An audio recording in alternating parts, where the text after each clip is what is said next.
आना है।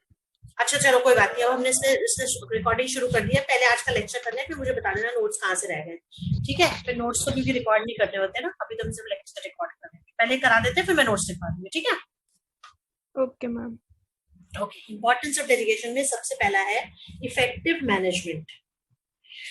Effective management कैसे हो जाती है भाई? डेलीगेशन का मतलब है transfer of authority from a senior to his subordinate, यही मतलब है ना। अब इससे मैनेजमेंट इफेक्टिव कैसे हो जाती है भाई? देखो सिंपल सी बात है, जो जो टॉप मैनेजमेंट है that is always overburdened with work, पता है ना ये तो, ठीक है? तो to share his workload with his subordinates he delegates his authority, और जैसे ही वो अपनी अथॉरिटी डेलीगेट करता है it lightens the burden of work on him. Top executive का बर्डन लाइटन हो जाता है। सो वो क्या करता है, he by passing the routine और minor work to subordinates he can now devote greater attention and more time on important and policy matter। समझ में आ गया? Now he can make better use of his valuable time and ability। जो पहले वो छोटे छोटे decisions में अटक जाता था, अब उसने वो छोटे डिसीजंस की अथॉरिटी तो डेलीगेट कर दी। Now is free to concentrate on important matters. तो इससे उसकी जो मैनेजमेंट है वो और ज्यादा इफेक्टिव हो जाएगी। he'll be able to accomplish better results, है ना? Previously he was engaged in dealing with small tasks. Now he has delegated that authority to his juniors, so now he can concentrate on more important matters। Am I clear with that? Yes ma'am. Okay, the next importance is employee development। इससे देखो उसका burden तो light हो ही गया executive का, जो नीचे के एम्प्लॉइज हैं उनका भी डेवलपमेंट हो रहा है। कैसे? उससे क्या हो रहा है, they are provided with more opportunity to utilise their talent. Delegation से क्या होता है, they are able to develop their skills, ठीक है? And these skills help them to perform complex task जो एक हायर लेवल का व्यक्ति परफॉर्म कर रहा है। तो delegation in a way is a technique for developing future managers, है ना? आप उनके अंदर के सोए हुए टैलेंट को पॉलिश कर रहे हो ताकि वो हायर पोजीशंस जॉब को, you are giving them a chance to use their skill to gain experience and develop themselves to acquire higher job positions, ठीक है ना? वो अपने आप को तैयार कर सकें कि वो हायर जॉब पोजीशंस को संभाल सकें, क्योंकि पहले वो अपने लेवल का काम कर रहे थे, अब ऊपर वाले लोगों ने अपना काम डेलीगेट कर रहे हैं, इसका मतलब वो ऊपर के लेवल का काम कर रहे हैं, इसका मतलब वो अपने आप को तैयार कर रहे हैं उनकी पोस्ट एक्वायर करने के लिए। तो they are making themselves ready to acquire the higher job positions, ठीक है? तीसरा है आपका जो इम्पोर्टेंस है डेलीगेशन का, ये है मोटिवेशन ऑफ एम्प्लॉइज। सिंपल सी बात है, डेलीगेशन मोटिवेट द सबऑर्डिनेट्स। जब उन्हें काम मिलता है, उन्हें पता चलता है कि सिर्फ मुझे बोला गया ये काम कर सकते हो, they are encourage to do their job, ठीक है? They develop a sense of responsibility, ठीक है? Delegation provides them a feeling of status, एक रिकॉग्निशन की फीलिंग आती है उनके अंदर, उनका जॉब सेटिस्फैक्शन बढ़ता है, द रिवॉर्ड, ठीक है? रिस्पॉन्सिबिलिटी जो उनकी वर्क की है वो और डेडिकेशन उनकी बढ़ जाती है, क्योंकि उनकी सेल्फ एस्टीम बढ़ती है, उनको लगता है मुझे चूज किया गया बाकियों को छोड़कर, जिससे उनका कॉन्फिडेंस बढ़ता है। So delegation in a way provides them a sense of initiative and responsibility, or it inspires and motivates the worker to perform their duties with full motivation। Motivate करते हैं उन्हें, वो और अच्छे से अपनी ड्यूटीज परफॉर्म करते हैं, क्योंकि उन्हें बड़ा अच्छा एक एनकरेजमेंट काम कर सकते हो।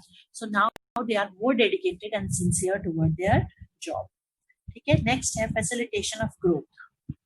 सिंपल सी बात है, आप छोटे लेवल के व्यक्ति को ऊंचे लेवल का काम करना सिखा रहे हो, इसका मतलब now each and every employee of your, आपने अपने से नीचे वाले को काम दिया, उसने अपना काम बांटने के लिए और नीचे वाले को दिया, उसने ऊपर वाले का काम आप कर रहा है, उसने अपना काम थोड़ा सा नीचे वाले को बांटा। दैट मीन्स आप एक तरह से सबको फुल सबके अंदर एक क्रिएटिविटी पैदा कर रहे हो, क्रिएटिविटी जगा रहे हो। इससे क्या होगा, ऑर्गेनाइजेशन की एक्सपेंशन और ग्रोथ होगी। क्यों? क्योंकि पूरा का पूरा जो पर्सनल आपका जो स्टाफ है, they will get trained and experienced, and they are now ready to take up the leading position in new ventures। तो अगर आप कोई नया ब्रांच खोलना चाहते हो तो अब आपको बाहर से लोग ढूंढने की जरूरत नहीं है। मान लो अपनी ब्रांच को एक्सपेंड करना चाहते हो, नया डिपार्टमेंट खोलना चाहते हो, नई ब्रांच खोलना चाहते हो, तो आपको बड़े बड़े जो मैनेजर्स हैं वो आपको अपने ऑर्गेनाइजेशन में ही मिल जाएंगे, because they are now well equipped to handle the higher job positions, because they have been performing the duties of, or they have already been performing the duties of their higher positions superiors. ठीक है, तो अब आपको अपने नए expansion को, नए venture को लीड करने के लिए बाहर से लोगों की जरूरत नहीं है। तो एक्सपेंशन और ग्रोथ है ऑर्गेनाइजेशन की, it becomes an easy process. ठीक है, समझ आ गया? Yes, ma'am. Next is Yes. Basis of management. Next is basis of management hierarchy. भाई अथॉरिटी ही वो चीज है जो हिरार्की डिसाइड करती है। अथॉरिटी से ही तो पता चलता है कि कौन हमारा बॉस है और कौन हमारा सबऑर्डिनेट है।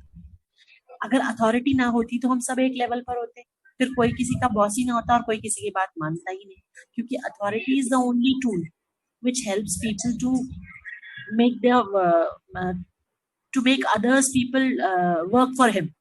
पावर ही तो वो चीज है जिससे वो दूसरे लोगों से काम करवाता है। अगर पावर ही नहीं होगी तो सब एक लेवल पर है, कोई किसी का काम करेगा ही नहीं। तो अथॉरिटी तो हिरार्की ऑफ मैनेजमेंट डिसाइड करती है। तो जिसके पास मुझसे ज्यादा अथॉरिटी है वो मेरा बॉस है, जिसके पास, प्लीज अपने माइक्स म्यूट करो, और जिसके पास मुझसे कम अथॉरिटी है वो मेरा सबऑर्डिनेट है। तो that means authority is the deciding factor of hierarchy of management. It is the thing which decides who is our boss and who, मतलब हमारी रिपोर्टिंग रिलेशनशिप को डिसाइड करती है अथॉरिटी। तो ये मैनेजमेंट हिरार्की की बेसिस है। Finally better coordination. देखो डेलीगेशन में 3 एलिमेंट्स होते हैं, अथॉरिटी, रिस्पॉन्सिबिलिटी एंड अकाउंटेबिलिटी। ठीक है, they define the power, duty and answerability attached to various job positions. और इसी की वजह से क्या होता है, ओवरलैपिंग ऑफ एक्टिविटीज नहीं होती, डुप्लीकेशन ऑफ एफर्ट्स नहीं होती।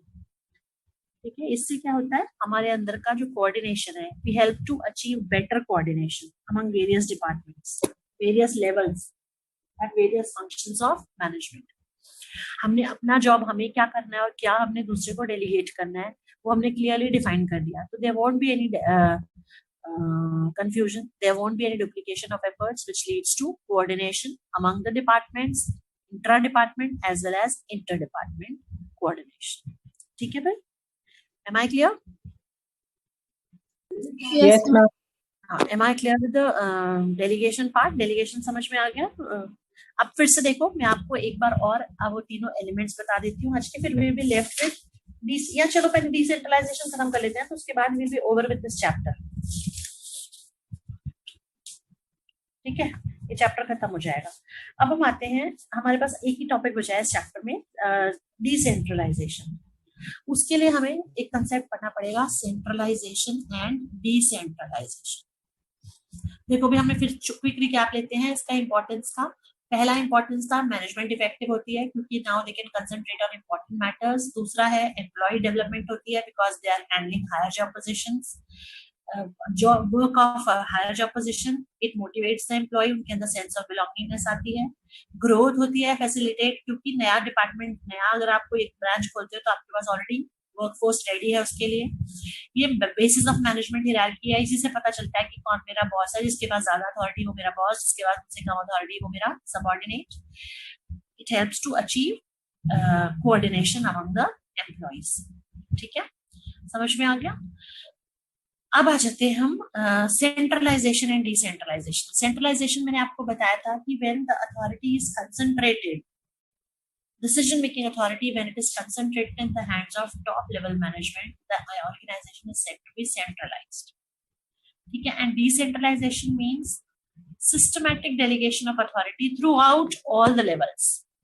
अब इसका कीवर्ड जान लो, वहां पर हम जब अब सिंपल सी बात है, डेलीगेशन और डिसेंट्रलाइजेशन में आप आइडेंटिफाई कैसे करोगे? डेलीगेशन के साथ हम ट्रांसफर वर्ड यूज करते हैं और इसके साथ हम डिस्पर्सल वर्ड यूज करते हैं। ट्रांसफर वर्ड यूज हो रहा है, इसका मतलब we are talking about delegation. Transfer means we are delegating authority from a single senior to a single और टू और three subordinates, it is delegation. But dispersal of authority means we are distributing the authority to each and every level of the organization. हर व्यक्ति को हम authority बांट रहे हैं, that is called decentralization. तो इसके लिए जो कीवर्ड है वो है dispersal। ठीक है, तो decentralization refers to systematic dispersal of authority at all the levels of management in all the departments. ठीक है, an organization is said to be decentralized when all the managers. हाँ जी बोलो मैम आशुतोष और निशांत जो वेटिंग में है, उन्होंने मेरे को कॉल करके बोला है भाई इतनी लेट अगर वो आएंगे तो मैं उन्हें बिल्कुल अलाउ नहीं कर पाऊंगी. This is very really very bad. अब लेक्चर ओवर होने दो, नोट्स के समय एंट्री मिलेगी. मैंने नहीं दूंगी बीच में एंट्री. मैंने पूरा 12 मिनट दिए हैं आपको, रूम खुला रखा है एंट्री के लिए. Let them wait. बोलो उनको कि टाइप कर दो कि मैम लेक्चर खत्म करके जब नोट्स लिखाएंगी तब एंट्री देंगी, बीच में नहीं दे रही. टाइम पे क्यों नहीं आते? ठीक है. Organisation is said to be decentralised when managers at all the levels are given authority to take decisions. किसी एक के पास ना के जब अथॉरिटी सबके पास आ जाती है, उनके area respective areas of work में डिसीजन मेकिंग अथॉरिटी आ जाती है, तो the organisation is said to be decentralised. देखो decentralise is better depicted from this diagram. आपको ये डायग्राम दिख रहा है? दिख रहा है ना आपको ये डायग्राम? Yes, ma'am. ये दिख रहा है, ये वाला डायग्राम दिख रहा है. You can see this diagram. Yes, ma'am.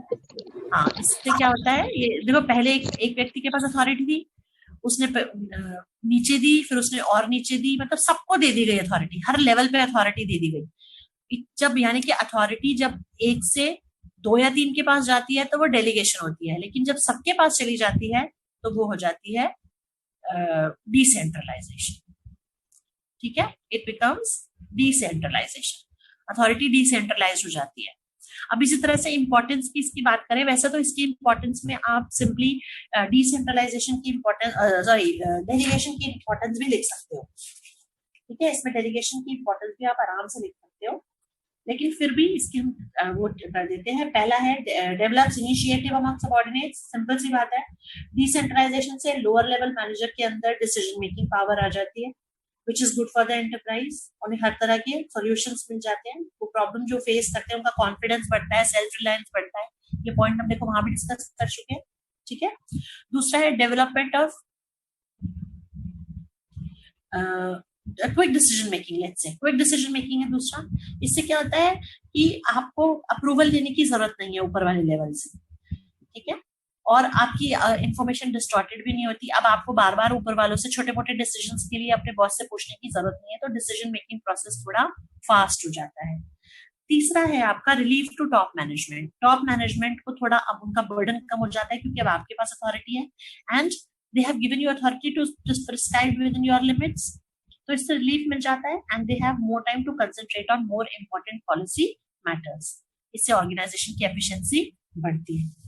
Development of managerial talent for future, ये भी मैं बता चुकी हूँ आपको कि इससे फ्यूचर के लिए आप मिडिल और लो लेवल मैनेजर को इंपॉर्टेंट डिसीजन, ऊपर वाले मैटर्स डिसीजंस लेने को बोल रहे हो. ठीक है, तो decentralisation is providing them a chance to prove their talent by handling various assignments independently. तो this kind of opportunity is increasing their level of knowledge, और एक्सपीरियंस बढ़ रहा है उनका. तो आपके पास एक क्वालिफाइड मैन फोर्स तैयार हो रही है जो कि टॉप पोजीशंस को एक्वायर कर सकती है. देखो मोर और लेस सेम ही है सारे, फिर सेम ही है ना. देखो सारे इसकी इंपॉर्टेंस. Yes, ma'am. तो आप वो वाले भी लिख सकते हो. ठीक है. फिर दूसरा है बेटर कंट्रोल आ जाता है, क्योंकि हर एक के पास, हर मैनेजर के पास डिसीजन मेकिंग अथॉरिटी है. हर डिपार्टमेंट इंडिविजुअली हैंडल कर सकता है, और इंडिविजुअली अकाउंटेबल भी है वो अपने रिजल्ट के लिए, क्योंकि अब वो ये नहीं कह सकता कि मुझे तो पता ही नहीं था, मेरे पास अथॉरिटी नहीं थी. उसके पास पूरी अथॉरिटी है, तो अकाउंटेबिलिटी भी उसकी बढ़ जाती है. तो हर डिपार्टमेंट अपनी परफॉर्मेंस के लिए आंसरेबल भी है कि वो उसे आंसर करना पड़ेगा. ठीक है. डेमोक्रेटिक सिस्टम क्या है भाई? Democratic there is a it shares an authority and responsibility. ये छोड़ दो, डेमोक्रेटिक सिस्टम वाला ये वाला नहीं है हमारे पास, ये एक्स्ट्रा है यहाँ पर. ये वाला जो है ना, ये पॉइंट, ये लीव इट. अरे ये वाला गलत कर दिया ये. ठीक है, ये जिसको मैंने रॉन्ग किया है इसको छोड़ दीजिए अभी. ठीक है. तो हमने 6 पॉइंट्स करे हैं. पहला था हमारा, फिर से देख लीजिए, रिडक्शन ऑफ वर्कलोड. ठीक है, हमारा वर्कलोड रिड्यूस हो जाता है. टॉप मैनेजर्स का they are able to concentrate on important matters. Development of personal, नीचे वाले व्यक्ति तैयार हो जाते हैं ऊपर जाने के लिए. तीसरा मोटिवेशन मिलता है उन्हें, उन्हें लगता है फीलिंग उनके अंदर कोई इम्पोर्टेंट होने की फीलिंग आती है, ठीक है। डिसीजन मेकिंग क्विक हो जाती है, छोटी मोटी चीजों के लिए अब आपको बाहर ऊपर वालों से पूछने की जरूरत नहीं पड़ती, आपका इनिशिएटिव और क्रिएटिविटी बढ़ती है, कोऑर्डिनेशन बेटर हो जाता है, कंट्रोल बेटर हो जाता है। सारे के सारे देखो वही वाले हैं, यानी कि आप अगर आपके पास डेलीगेशन का डिफरेंस आए अगर आपको आता है तो वही आप डिसेंट्रलाइजेशन में भी लिख सकते हो, ठीक है, बिल्कुल भी गलत नहीं होगा।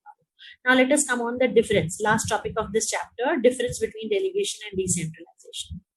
पहला, delegation is a transfer of authority from a senior to his subordinate, while decentralization is the dispersal of authority in whole of the organization throughout each and every level, ठीक है। नेचर, डेलीगेशन इंडिविजुअलिस्टिक है, 1 से 2 के पास, we are multiplying it by 2, जबकि decentralisation totalistic है, we are multiplying it by many, the power we are distributing, we are multiplying the power by many, जबकि decentralized delegation में we are only multiplying it by 2. Scope delegation का limited है, 1 या 2 लोगों को दी जाती है, डिसेंट्रलाइजेशन का वाइडर स्कोप है, ज्यादा लोगों को दी जाती है। रिस्पॉन्सिबिलिटी यहाँ पर सुपीरियर के पास रहती है, जबकि डिसेंट्रलाइजेशन में रिस्पॉन्सिबिलिटी भी नीचे चली जाती है। इफेक्टिव हर तरह की ऑर्गेनाइजेशन में है, जबकि डिसेंट्रलाइजेशन ज्यादातर बड़ी ऑर्गेनाइजेशन में ज्यादा इफेक्टिव होता है, ठीक है। रिलेशनशिप, ये आपके सुपीरियर सबऑर्डिनेट रिलेशनशिप को डिफाइन करती है डेलीगेशन, जबकि डिसेंट्रलाइजेशन आपको फ्रीडम देती है, फ्रीडम ऑफ एक्शन देती है, ठीक है। ये जब मर्जी चाहे वापस ले सकते हो, जबकि डिसेंट्रलाइजेशन एक पॉलिसी डिसीजन है, इसे जल्दी रिवोक करना पॉसिबल नहीं है। Am I clear? With this we are over with